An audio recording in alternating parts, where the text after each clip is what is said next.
विभागीय कार्यालयाच्या अधीनस्थ जे 5 जिल्हे येतात त्या जिल्ह्याच्या सद्य परिस्थितीमध्ये काय काय महसुली स्थिती आहे याबद्दलचा मी आढावा घेतला आणि या विभागामध्ये ज्या ठिकाणी सरकारकडनं काही निर्णय घेण्याची गरज आहे ते निर्णय घेण्याकरता चर्चा झाली। महसुली अधिकाऱ्यांनी इफिशियंटली आपल्या सर्व्हिसेस वाढवल्या पाहिजे याकरताही चर्चा झाली।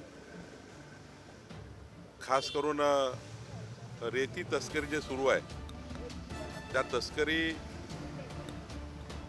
थांबवण्याकरता काय उपाययोजना केल्या पाहिजे याकरताही चर्चा झाली।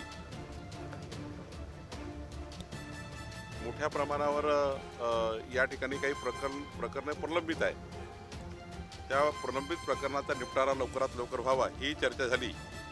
एकंदरीत 11 विषयावर मी आपल्या विभागीय आयुक्त आणि विभागीय आयुक्ताची जी टीम आहे त्यासोबत चर्चा केली आहे। यामध्ये 2-3 गोष्टी महत्त्वाच्या आहे की काही रेतीची नवीन पॉलिसी आणून काही दुरुस्ती करणे आवश्यक आहे।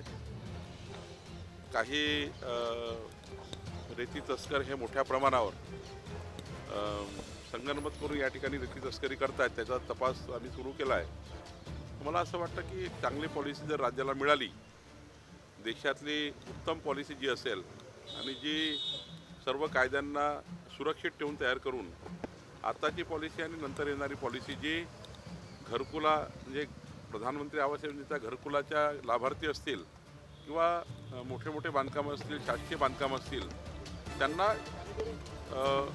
मागणी एवढी रेती उपलब्ध करून देणे ही सरकारची जबाबदारी आहे। ती पूर्ण करण्याकरता आम्ही काम करणार आहोत।